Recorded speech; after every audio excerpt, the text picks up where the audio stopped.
জেলা কমিটির বৈঠক শেষে অনুব্রত মণ্ডল জানান, এটা যাত্রা করার দল নয়, রাস্তায় নামার দল।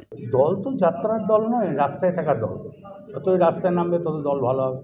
গতকাল কোর কমিটির বৈঠকের পর আজ সোমবার বিকেলে বোলপুরের জেলা তৃণমূল কংগ্রেসের দলীয় কার্যালয়ে আয়োজিত হল আগামী 26শে মে বোলপুরে তৃণমূলের 1.5 লক্ষ কর্মীদের নিয়ে মিছিলের প্রস্তুতি সভা।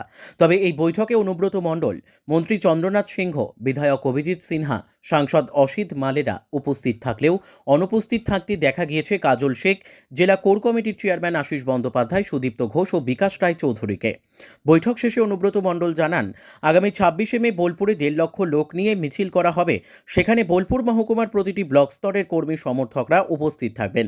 এমনকি তিনি এদিনও বিশ্ব মন্তব্য করে বলেন যে এটা কোনো যাত্রা করা দল নয়, রাস্তায় নামার দল। বোলপুর সাব ডিভিশনের বৈঠক ছিল 26 তারিখ। কত লোকের আয়োজন হবে? ওই 1.5 লাখ লোক বলছি, 1.5 লাখ। বেশি হবো তো কম হবে। গোটা বোলপুর শহর জুড়ে হবে? হ্যাঁ, গোটা বোলপুর শহর জুড়েই হবে? বোলপুর শহর জুড়ে স্তব্ধ হয়ে যাবেন। হ্যাঁ, সে তো বুঝতেই পারছেন বোলপুর শহর এখন যা পরিস্থিতি, তা 1.5 লাখ লোক আছে মানে তো বোলপুর স্তব্ধ হয়ে যাবে। এর পরবর্তীকালে বাকি মিছিলগুলো হবে? না না, এখন তো ধরুন বোলপুর 26, 26, 27 তিনটে সাব ডিভিশন। বোলপুরের ডেটটা কবে? 26 তারিখ, 25 তারিখ রামপুরহাট, 27 তারিখ শিশির। নির্বাচন যত এগিয়ে আসছে, আপনাদের কি আরো প্রচার কি আরো বাড়বে? দল তো যাত্রার দল নয়, রাস্তায় থাকার দল।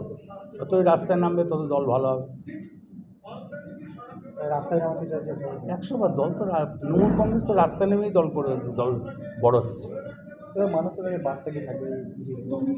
মানুষের কাছে বার্তা কি থাকবে?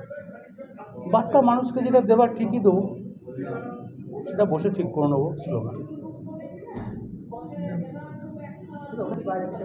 বাইরে থেকে কোনো আসার দল। বোলপুর থেকে শুভদীপ গুইয়ের রিপোর্ট, ক্রাইম প্রেস বেঙ্গল নিউজ।